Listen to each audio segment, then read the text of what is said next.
Good morning, everyone, and welcome to our webinar this morning on retrofit and the workplace. Delighted to have you join us today. My name is Lindsay Brightson, and I am an Innovation Manager at Construction Scotland Innovation Centre, and I will be your host for today. Just going to run through a couple of bits of quick housekeeping first of all, just to let you know the session will be recorded and will be available on our YouTube channel. It'll be loaded up probably next week, so you'll be able to catch up on anything if there's anything that you've missed. And also, if you would like to, we would encourage questions during this session. We have a Q&A. And if you would like to put questions to our panel, then please do so. We'll answer them towards the end. If we run out of time and we have more questions than we can get through, then what we'll do is we'll take those questions offline and respond to you afterwards on that. We're going to be doing a couple of poll questions as well, just to make this a bit more interactive. They will be coming up on your screen, one just in a few minutes and one towards the end of the session. You'll be given about 30 seconds to answer those. And also, finally, towards the end of this, following on, you will be sent a feedback session. Feedback is extremely invaluable to us when we're looking to improve the events that we hold, so I would really encourage you all to complete that and let us know your thoughts on today. So, well, as I say, thank you for joining us. And what we're here today to talk about is retrofit in the workplace. And in particular, we're here to talk about a project called Nearhome. Now, Nearhome is something that I could talk about all day, and some of my colleagues will probably tell you that I have, because I was the project manager on the project. So it has been my life for over a year now. It's a fascinating project, and I'm delighted to be able to share the initial results with you now. Joined today by some of the project team. Now, we had an excellent team together. This is one of the things that has made this project such a success. We couldn't get all of the team on, but I'm delighted to get some of the key members on today. So first of all, we have Matt Eastwood, who is the Head of Innovation and Supply Chain at Transport Scotland. Matt was our sponsor for the project. I'm also joined by Matt Stevenson, who is the founder of Ecosystems, who are responsible for their offsite manufacturing specialists, and they're responsible for the structural design and the concept behind Nearhomes. Also we have Neil Hemmingway from 360 Architects. 360 were responsible for the interiors of what we're going to see today, and also for the general workplace concept and how it fits into bigger workplace design trends. And finally, Johninson from BRS will be joining us. John was responsible for the life cycle analysis along with his team. One of the things that we really wanted to identify with this was to look at the carbon footprint of the project. So to kick things off, what we're going to do is we're going to show you a video which shows how far we've got with the project. So we're joined as well, you can't see her, but Danielle from our marketing team is online. So Danielle, if you could share the video with everyone, thank you.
Great, thanks for that, Danielle. And what you've seen there is a video we produced at the end of phase 1 of the project. What we did in phase 1 was the initial design for the Nearhomes concept, and what we're trying to achieve here is looking at producing a toolkit that will allow a kit of parts retrofit to be used by anyone. The toolkit will be open source eventually once it's been completed, and we'll be able to use, it's flexible, be able to use for multiple different spaces and different areas. What you'll also have seen in the video there when we're looking at some of the images that were constructed is that's going to be the prototype for the, which is our next phase. The prototype for this, we're going to design and install this at a unit in East Kilbride Shopping Centre, and that's where the team are now. We're now working on getting that next phase in motion, which we hope to be commencing fairly quickly. Now, first, before we move into our speakers, we'd like to bring up our first poll. Danielle, could you bring that up? Thank you. And all we want to know is, have you found working from home more challenging than working in an office over lockdown? And we just want to know yes or no. Very simple question there. The question will remain up for about 30 seconds, and we will get the results in very quickly.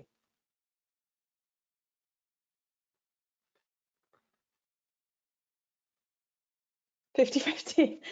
I don't think we've ever had a straightforward split like that before. So very split answers there. So thank you everyone for that. Right, so what we're going to move on to now, we're going to move on to our speakers. So first of all, I'd like to introduce Matt Eastwood. Matt Eastwood is Head of Innovation and Supply Chain at Transport Scotland. Matt has been our sponsor and a great supporter of the project throughout. What Matt's going to do is he's going to talk a little bit about the rationale behind the project and how it ties in with Scottish Government policy. So Matt, I'll hand over to you. Thank you, Lindsay. So you've already had a great introduction to the project, and I'm going to briefly provide you with some context before other speakers go into a little bit more detail about the project. So COVID-19 led to some fundamental changes to workplace patterns and workplace settings. For many, working in large centralised offices was not the norm throughout the pandemic, and nor was the daily commute. Data published by the UK Office for National Statistics suggests that 44% of people in Scotland were working from home during lockdown, compared to just 4% in 2019. And thanks to the Herculean efforts of the vaccination programme, we're now emerging from the worst effects of the pandemic.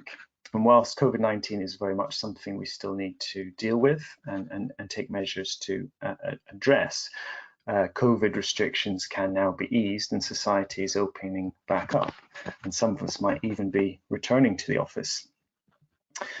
So whilst there's certainly some pressure in some quarters for a speedy return to the office, there's also a lot of evidence to suggest that many organisations see the potential benefits of home working or near to home working. With many looking at a blended model of working in the longer term. And the pandemic certainly appears to have precipitated or accelerated a shift to altered patterns of working. A survey by the Chartered Institute of Professional Development found that 72% of Scotland's employees expect a greater demand for home working or some form of flexible working in the future. But of course, not everyone can work from home. For many of us, home working is not a practical option in the long term. And there are likely to be opportunities to benefit from near to home working, even if we can't work from home.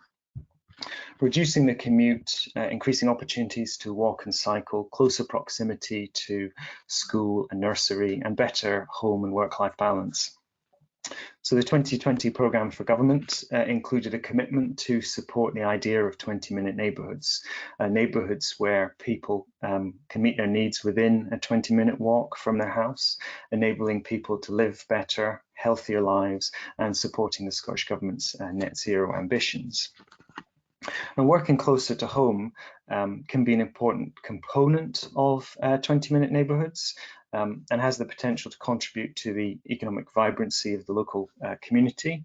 Many of our high streets are heavily dependent on retail, and there was significant pressure on the retail sector before the COVID-19 pandemic, and there's certainly a significant pressure now post-pandemic.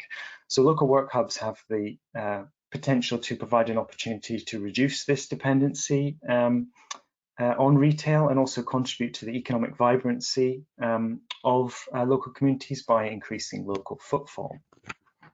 And during lockdown, the shift to remote working resulted in environmental improvements, including significant reductions in local air quality issues and also transport-related carbon emissions as a result of reduced commuting.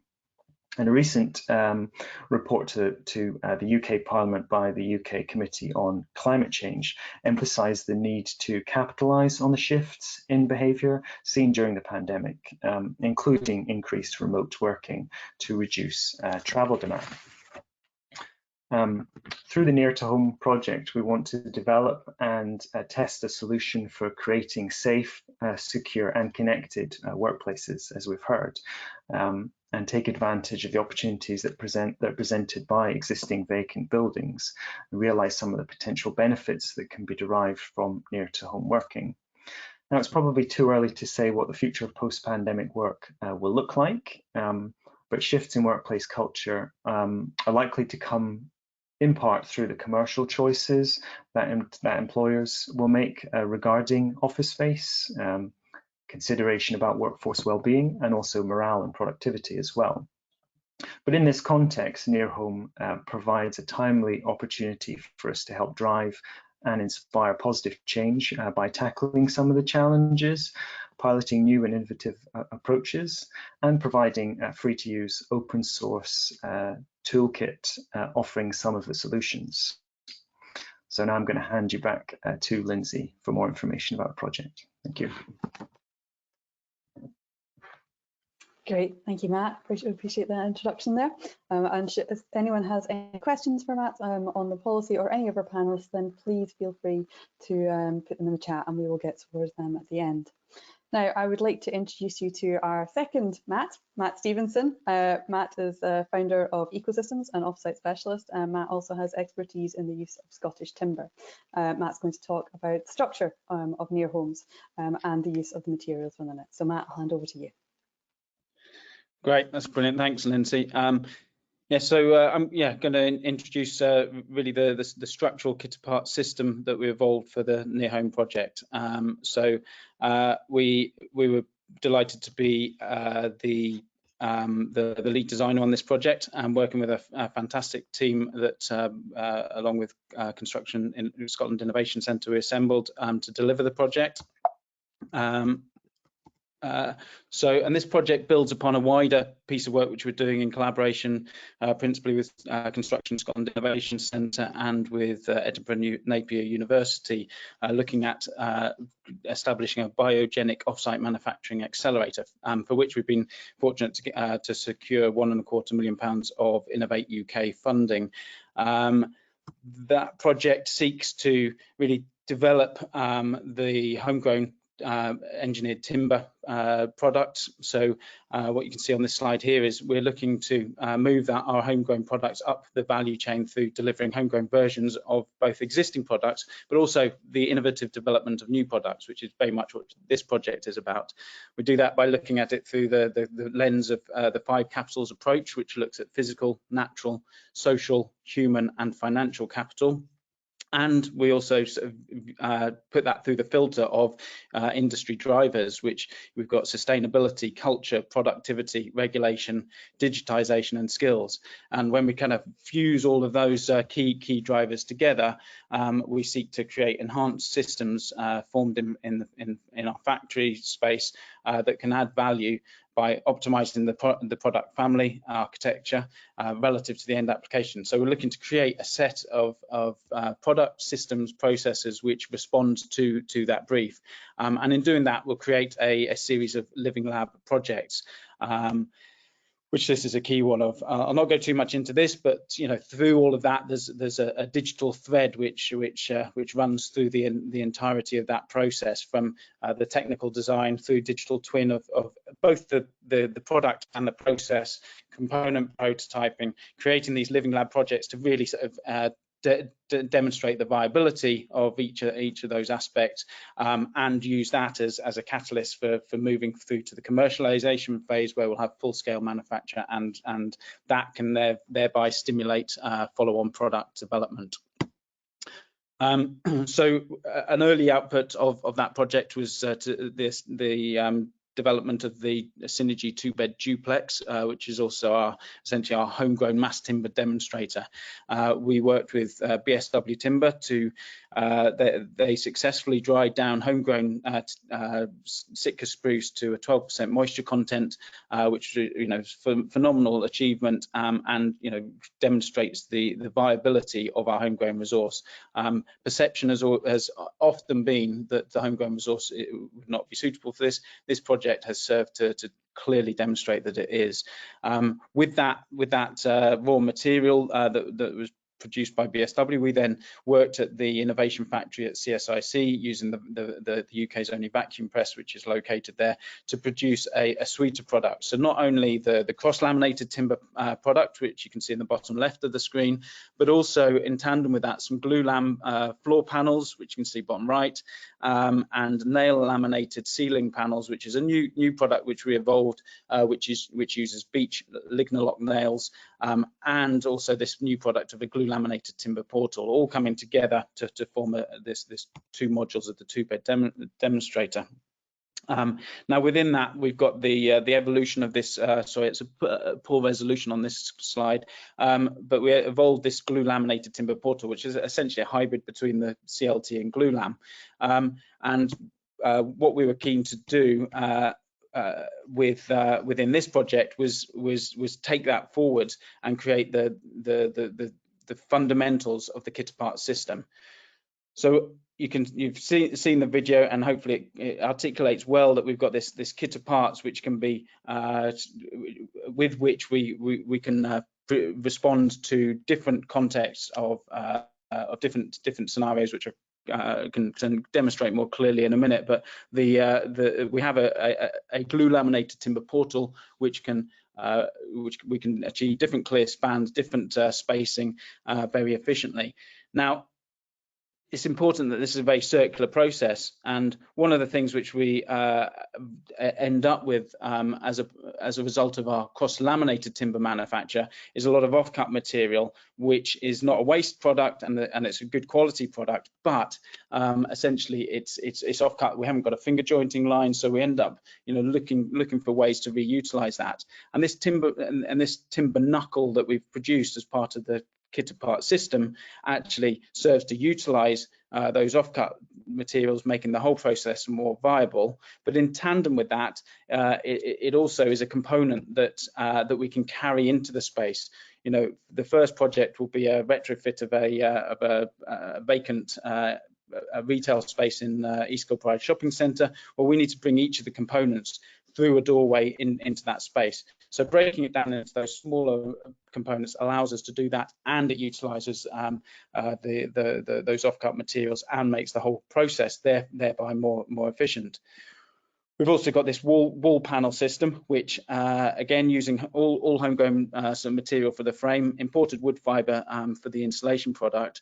A follow-on spin out of this work, we would look to stimulate the potential to create a homegrown wood fibre product as well. And then to the inside face of that panelized system, we can apply a nail laminated timber panel, so really decorative, really attractive panel, which also is biophilic. So we've got the use of lots of timber and the exposure of lots of timber on the internal elevations of our solution provides a very healthy, very natural, very attractive and aspirational workspace. But we can switch that out as well for living wall panels for different systems, and essentially those wall panels are made to be replicable subcomponents that can be utilized and reconfigured in different ways. And the system responds to whatever the scenarios that we're coming to. In this first instance, it's an existing shell of a retail space. It might, in another scenario, be an old building that has very little in the way of external insulation. The build system provides the full insulated requirements. It provides also the sorry, let me go back into present mode here. It provides bear with me, apologies. Provides also the the acoustic performance and all the other sort of building performance requirements of the system to be a standalone solution, so a box within a box essentially. So we've cracked on and we've manufactured the prototype components of the system. So you can see here the knuckles manufactured out of the homegrown timber, some of the NLT panels, and you know, it makes for a very attractive space. We have got a full-scale demonstration unit. I haven't got photos of that, I'm afraid, but we're just assembling that at the moment, and it'll be fully assembled midweek next week. So how do we apply this in practice? So following on from as part of this initial piece of work, Andrew Livingston at Napier University did a fantastic piece of work creating a structural configurator where we can adjust key parameters within the design tool. So whether it's an internal location or external, what the wind speeds are if it is external, so we can plot where it is, you know, geographically, and input that as a key characteristic. We can define what the clear span of the unit is, and this can go up to 10 meters with the existing design, and what spacing the bays fall in at. And as you enter these different characteristics, the structural configurator tells us how many lamella, what layup is required for that. So that's a really exciting piece of work, which we're now going to build on further. And what I can show you here, in fact, I'm going to switch screen and play this video. So we since the completion of the project, we've been developing a web app that will allow for the configuration of the unit itself. So you can see here my colleague Griffin, who's been producing this. This is a screen grab of him working through this. So you can set out the dimensions on the page here. You can then establish a grid. You can this is all very live, literally just taking the screen recording before the presentation. So you can rearrange the grid to meet the requirements and parameters, and adjust all the different settings, whether it's the height of the frames, whether it's the span of the frames. And you can see here as Griffin's adjusting the position of the grid, it automatically adjusts accordingly. Now in the fullness of time, we would see ourselves being able to essentially produce this through a generative design approach. But in the short term, you know, this can be done by the individual using the tool. So we're excited by the next stage of this project and how we take that digital process further, and how we establish an increasingly mature solution for the market. And I'll just finish on this slide. I'm a minute over, I think, but all of this then sort of loops back and feeds into that commercialization piece, where we keep incubating and accelerating, create more R&D, innovation and training, expanding the collaboration, strengthening those partnerships, and really take forward our exciting homegrown timber products and solutions for the market. I think I'm over time, apologies, so I'll pass back to Lindsay. Thanks, Matt. That was a great presentation, and it really demonstrates how the flexibility of the approach and how it can be used for different spaces. And also, Matt showed you some of the photos there, but I have seen the prototypes in our innovation factory, and the timber is beautiful. As he said, it is absolutely lovely to look at. So now I'd like to hand over to Neil Hemmingway from 360 Architects. Neil is chair of the British Council of Offices, Next Gen Committee in Scotland, so has apart from his work, has a keen interest in all things workplace design. And 360 Architects were a great fit for this project as well, because as well as their expertise in looking at office space and workplace design, they also have a specialism in regeneration of the high street. So they've been able to bring a lot to this project in different layers. So Neil, I'll hand over to you. Thank you, Lindsay. And Matt, that was fascinating to see the app in development as well. Looks like a really interesting tool. So my part of the presentation, I'm going to focus on explaining how the workspace could have a catalytic effect on our high streets, and then I'll also touch on some of the key design approaches that we developed for the Nearhome product. So starting in the context, and what is the future town centre? It's hard to go down High Street these days without seeing vacant retail shops. This is something that Matthew touched on at the start of his presentation as well. And this is something that has particularly kind of been exacerbated because of COVID. There's internet retail that is dominating. Out of town retail has brought a lot of shops and uses out of the town. And I think it's looking back at what town centres used to be is how we need to take precedent from where we move forward. In the past, there's a lot of different uses such as offices, civic, healthcare, education, sports, residential. All of these uses supported each other and in turn created footfall. We need to learn from the past, and what we need to do is try and reintroduce uses that meet the community's needs. So bring back offices onto the high street, bring back studio spaces, bring back leisure, all of these kind of new uses that will support each other and create a more vibrant place to live in. The other element of the workspace, and one that I think is particularly important, is if you can see it, you can be it.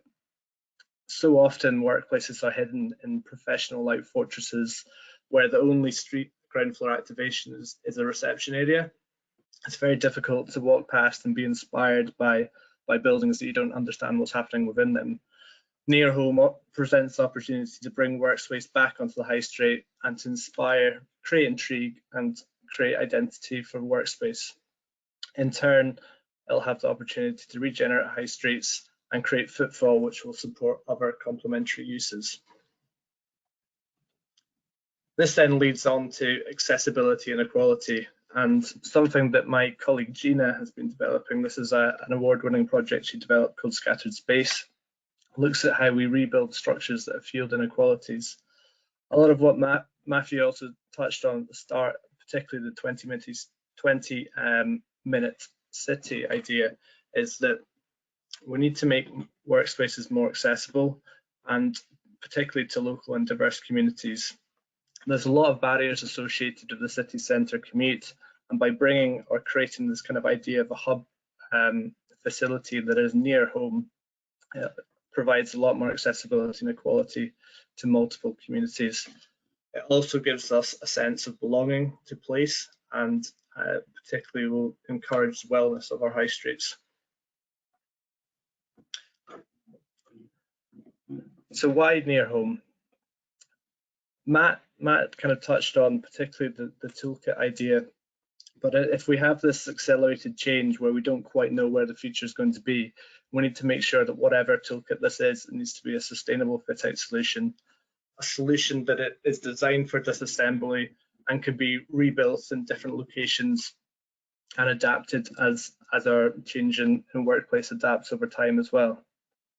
As you can see on the diagram here, this is the kind of the kit of parts toolkit diagram that we created, which, whilst we have the structure which Matt has touched on, there's a number of different components that sit within the structure, such as the office area, the threshold and support services, the sense of arrival at the front, different wall components, different breakout areas, meeting rooms, sign pods, showers, ancillary welfare facilities at the rear of the unit.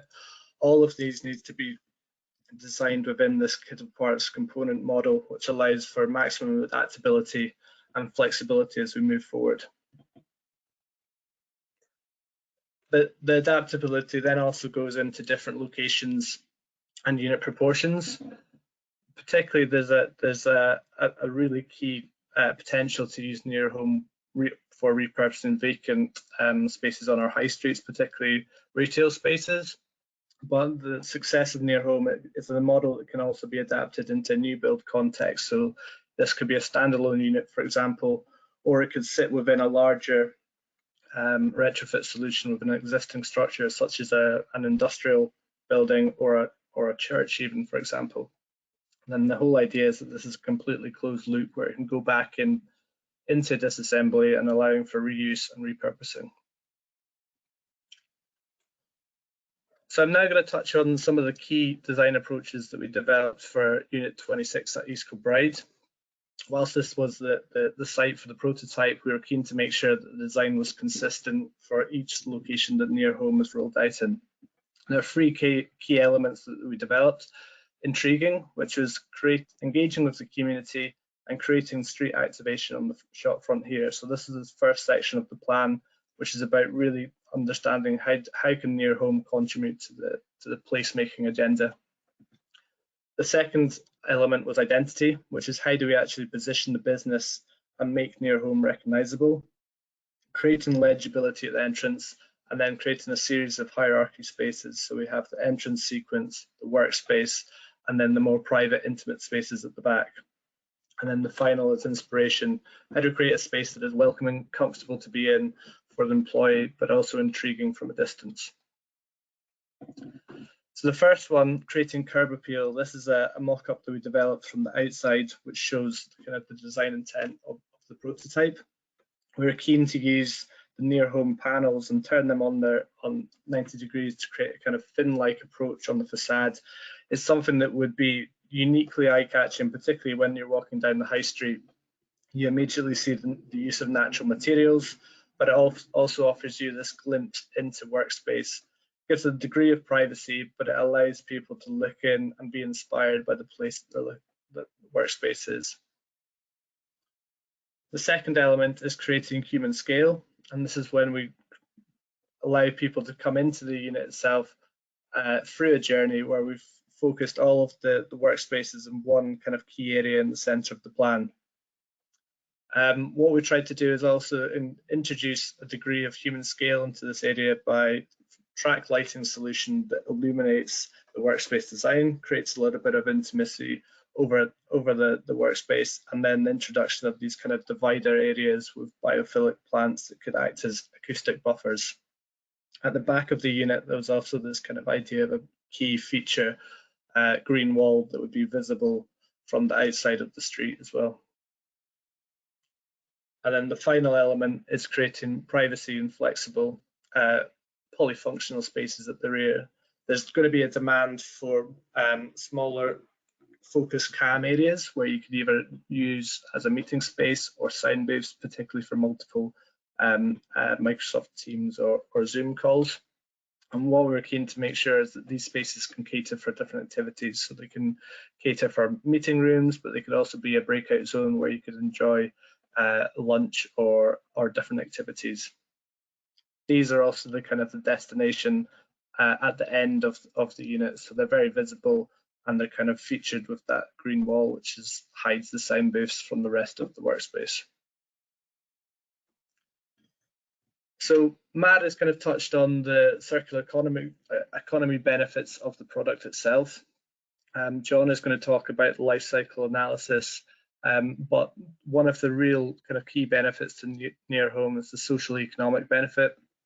Through repurposing and sustainable placemaking, a product like Nearhome can reinvigorate our town centres, creating a place to gather, a place to connect, a place to visit, and a place to belong, through social and economic sustainability. So I'm going to pass you back to Lindsay, who is going to pass you on to John, I believe. Great, thanks for that, Neil. It's really interesting to see it in the wider context as well as the specifics around why Unit 26 is going to look the way it does and things like that. So thank you for that. Right, we'll move on to our next speaker now. Our next speaker is John Stevenson, who's a director from Building Research Solutions. John is an expert in all things sustainability. And one of the things that was really important for us during Nearhomes was to ensure that we wanted a sustainable approach to retrofit. We wanted to make sure that the carbon footprint was as low as possible. So John and the team at BRS looked at conducting a life cycle analysis for the project. So John, I will hand over to you. Great, thank you very much, Lindsay. Just curious, can people see my screen? Yeah, I can see that fine, John. Perfect, that's great. Just a couple of technical issues this morning, but hopefully over that just now. So yeah, thanks Lindsay, and hello to everyone, and thanks again to CSIC and CIAT Scotland East for organising and hosting this event, and to Transport Scotland and the Scottish Government for funding and enabling the project to happen. So the Nearhome project, as you've heard so far, has clear lines of social enhancement and strengthening Scotland's economy. But the design and implementation of this initiative also comes with positive sustainability and environmental impacts. So I would like to wrap up this webinar just now by covering and highlighting some of the specifics in this. So my presentation is structured to cover the goal and scope of the sustainability criteria and assessment, the life cycle inventory that was created, and then I'll describe the results of the assessment for the Nearhome office pod itself, and I'll finish with the two of the other sustainability results associated with the pod's existence. So the scope of our role in this project was to monitor and collect the design decisions from the project team, and our goal was to analyse the sustainability variables within these decisions to define the overall sustainability impact. So the scope of the entire project allowed us to focus the evaluation and assessment on the structure, as Matt has spoken about for now, and we have omitted the embodied energies related to the interior fit out for now. Although the energies related to the use of lights and office equipment and appliances were included within the operational use stage. So all those decisions from the design team and the project team translated into materials, methods and processes which created a set of input variables for our sustainability calculations. Those variables were used to determine the global warming potential impact of the Nearhome office pod. So to fully evaluate this impact, we explored the life cycle from cradle to cradle to demonstrate the versatility of the pod. The assessment included disassembly, relocation and reassembly 5 times over its service life. And land use here in this graphic equates to the retrofit element of the project, where we're not breaking any new ground. So the output of the sustainability impact assessment was a benchmark for this design to enable designers and policymakers to best utilise this method of construction. So I've added this slide to allow everyone to quickly refresh on sustainability terminology allocated to each life cycle in the assessment. And we assessed the pod from stage A1, which is the start of the cradle phase, through to the end of stage D, which is known as cradle to cradle and part of the circular economy metric. So once all decisions had been made, we created a life cycle inventory, which becomes a part of the asset tag information and digital information assigned to all part of the pod's digital model. So our global warming potential impact assessment continued into this graphic, which illustrates the material and energy flows, including transportation across the production, manufacture and installation of the Nearhome office pod. So each material used in the construction of the pod was tracked back to its source at the beginning of its own unique life cycle. And for stage A3 to A5, which is the manufacturing and assembly, the times, workflows and equipment needed to construct and assemble the components into the office pod were taken from work by Louise Rogers at Edinburgh Napier on homegrown timber. Mark Millen at CSIC provided all the specifications for manufacturing machinery, and we conducted our own measurements on smaller power tools that would be required.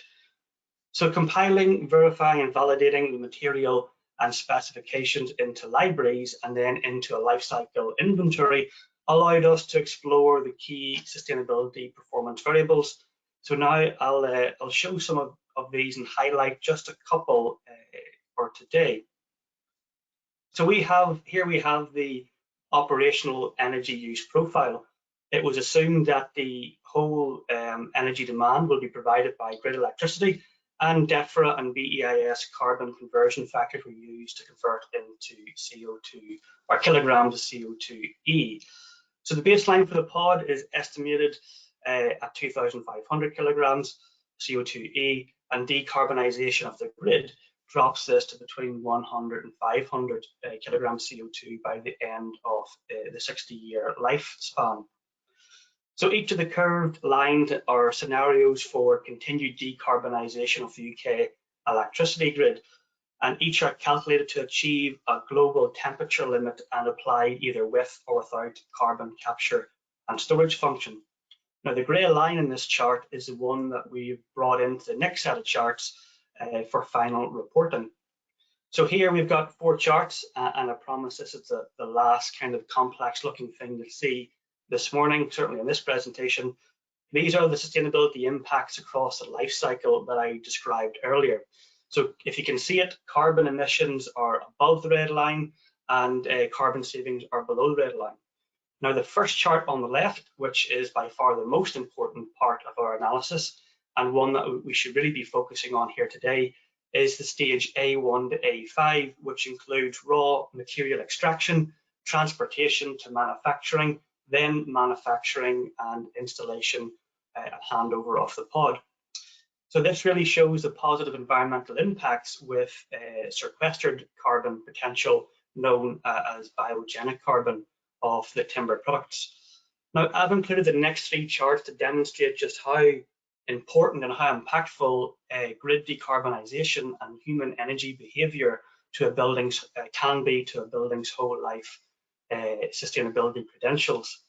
So the next chart, marked as B, includes the operational energy use, and assume it has a decarbonisation rate over the 60 years of 4% with no carbon capture and storage, which is the grey line in that previous chart.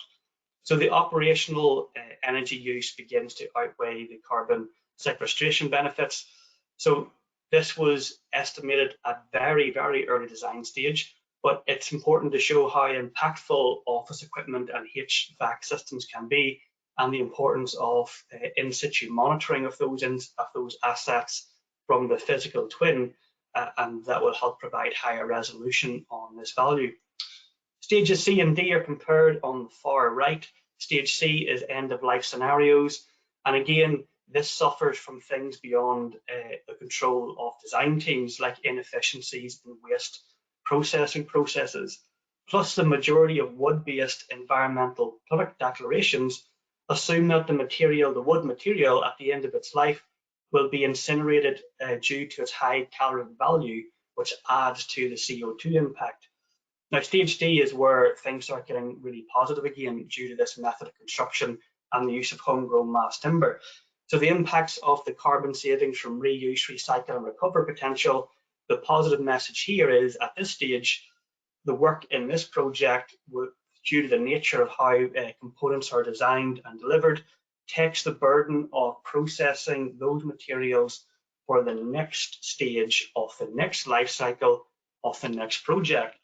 So when the materials from this project, designed as they are disassembled for the last time and moved into the life cycle of the next project, then that next project suffers from benefits from all of the advantages of not having to reprocess all those materials again.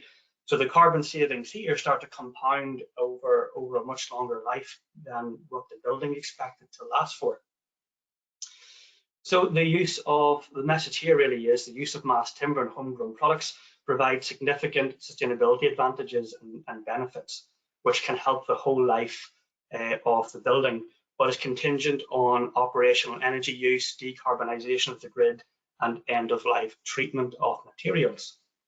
So that was a very, very brief show for some of the positive sustainability impacts that we're likely to see from the Nearhome pod during construction and its life.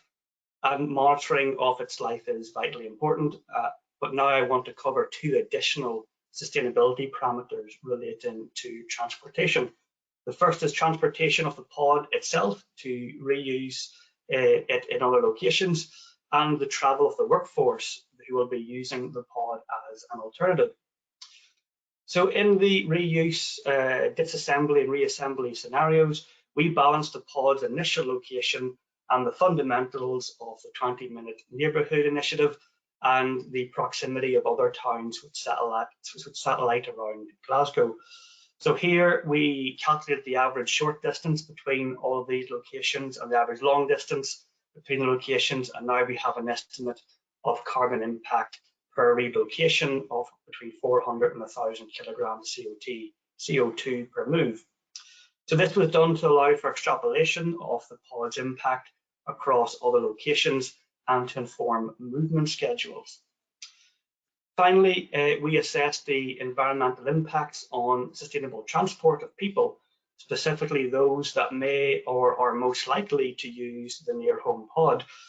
Applying, again, the fundamental principles of promoting the 20-minute neighbourhood, we assessed the walking and cycling routes and distances from the residential areas to the planned location of a Nearhome office pod, and this gave us a radius to identify transportation nodes. So in context to the overall boundary and size of East Kilbride, our analysis focused on a relatively small part of that area. And from this, we used the DataShine Scotland commute data sets, which are collated from Scotland census and national record data to identify the travel nodes within our 20-minute neighbourhood radius. And we investigated the travel modes related to the work, related to travelling for work for those 4 locations inside our East Kilbride 20-minute radius, which identify Glasgow city centre as the most common destination outside of East Kilbride itself. So we gathered data for travelling from those 4 nodes inside our radius to outside the radius to Glasgow and back again. So it was 1 round trip per day, and we investigated travelling by bus, coach, car and train. So the impact related to travel for work and switching from commuting to Glasgow for work to commuting to the Nearhome pod, as you would expect, are extremely positive, especially where vehicles with internal combustion engines are involved, or times when EV batteries are being charged with fossil fuel generated electricity. So for clarity, the walking to the Nearhome pod value is 0 for now, because we haven't included metabolic carbon dioxide emissions related to breathing. So lastly, when compared against an equivalent traditional office building with the impacts of 2,900 kilograms of CO2e per metre squared, the benefit of this timber design, homegrown timber design construction of the office pod are very clear, with at around 530 kilograms of CO2e per metre squared. So the last thing here just to note is that the analysis of the traditional office building uses quite generic industry averages data and is only used here to provide a clear indicative comparison. And so these values are taken from research that we're continuing to do with CSIC and by my colleague Ruth Saint. So the next steps is to, if we can, use the Gemini principles to calibrate the building information model to optimize the current digital twin for sustainability input asset information, which will require some in situ monitoring of processes and procedures. And once validated, it will allow for significantly less error when extrapolating, and we can see how this can really have strong positive impacts across the country. So that's it for me this morning. Thanks everyone for your time. I hope that's been somewhat informative, and I'll pass back to Lindsay. Great, thank you, John. It's a fascinating project, and just the amount of detail that you went into in the life cycle analysis. It's great to see it laid out like that. And sorry, I should have said in my introductions, John is the chair of the Chartered Institute of Architectural Technologies, Scotland East, who are promoting this event with us today. So what we're going to do now, before we move on to Q&A, is we're going to go to our second poll. So Danielle, could you bring up the poll for me, please? And we're just wanting to know here, what are the priorities for you when deciding where to work? Duration of commuting time, the facilities available, opportunity for better work-life balance, social aspect, or none of the above? And if you could select all of them that apply.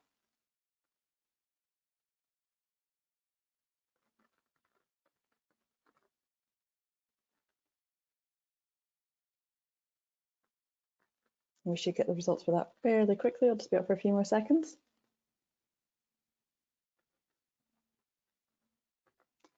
A clear indication there for opportunity for better work-life balance, and that ties in, I think, with what Matt Eastwood was saying in his introduction about the changing workplace conditions. So I'd like to invite all the panelists to come back onto the screen now, and we will move on to the Q&A.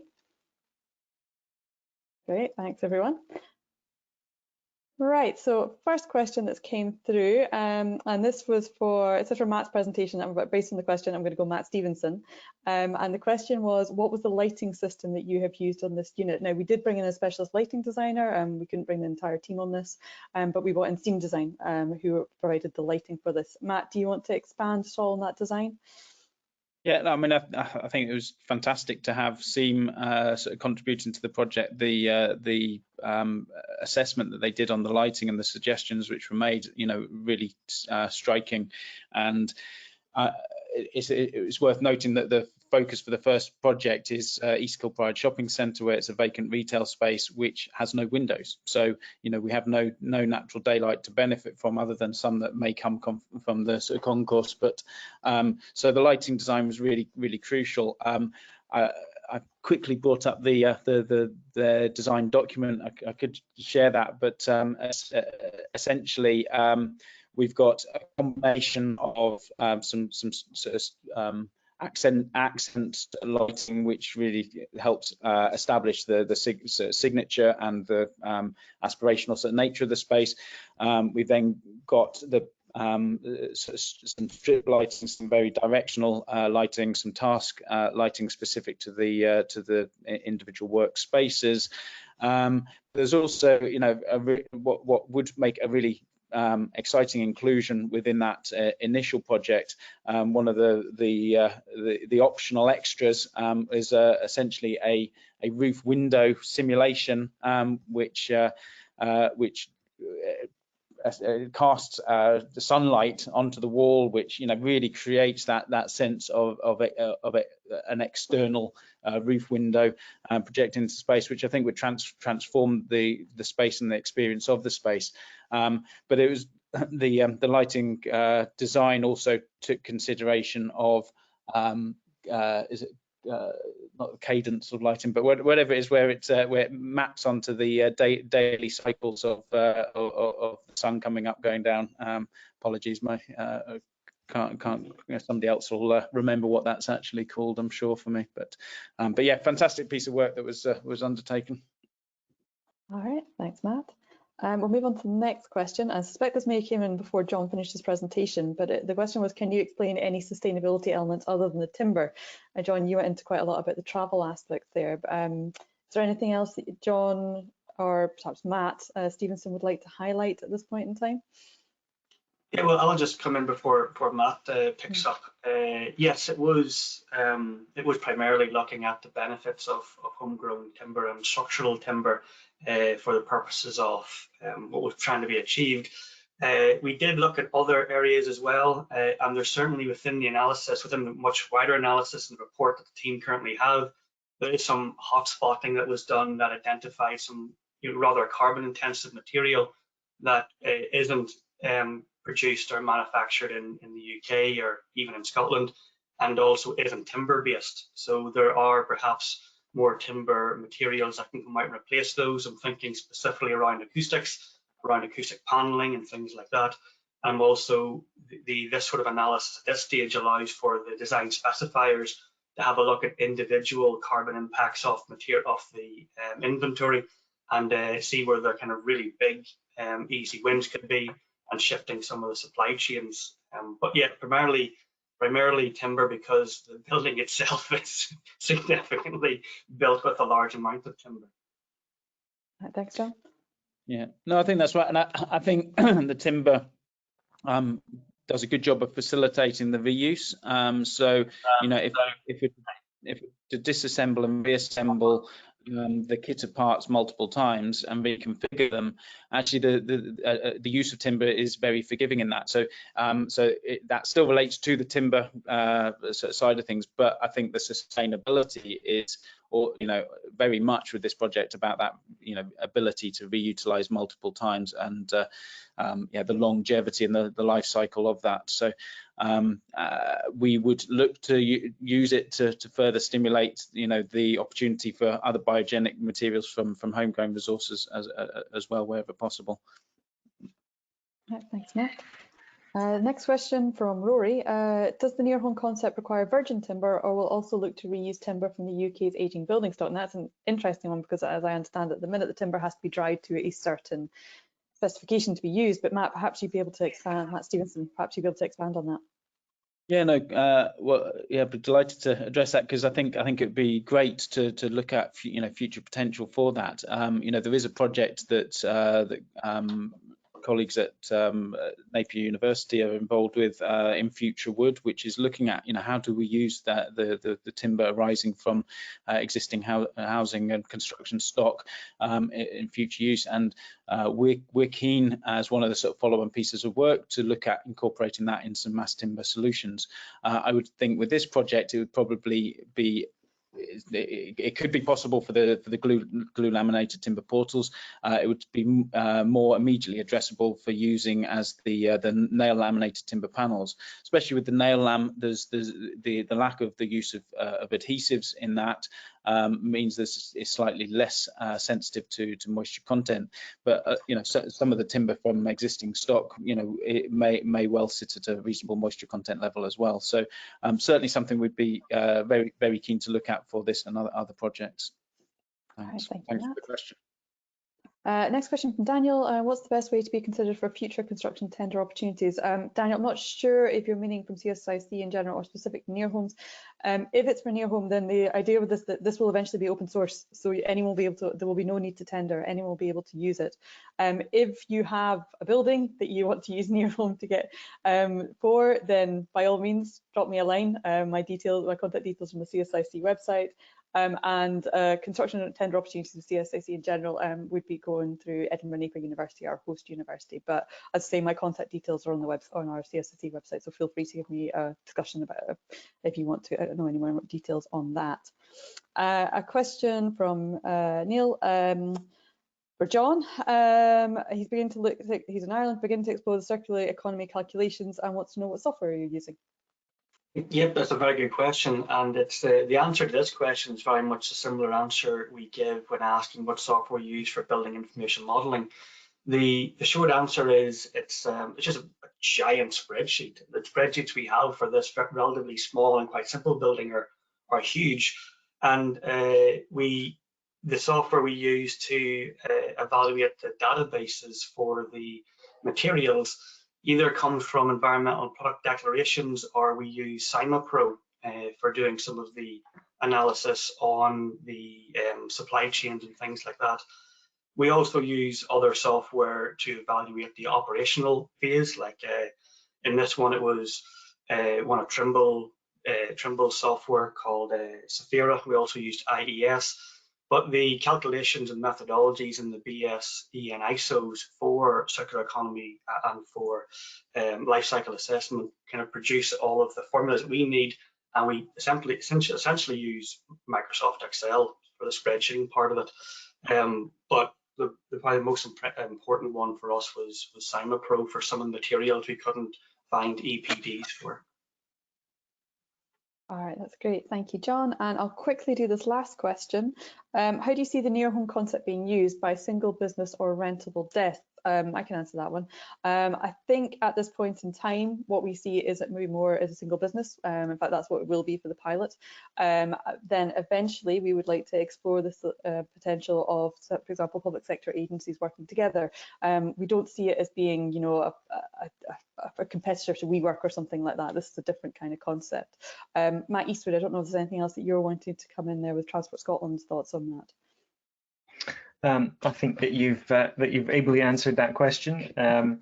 What we want to do is encourage people to think about how they can use vacant buildings in the future, and I think that because it's open source, there'll be a variety of different options open to how the tool is used, but we're certainly most interested in how we can enable the tool to be used to use existing vacant buildings in our high streets and to increase footfall that will make both work more resilient, more flexible, more accessible, and contribute to the vibrancy of our high streets and support 20-minute neighbourhoods as well.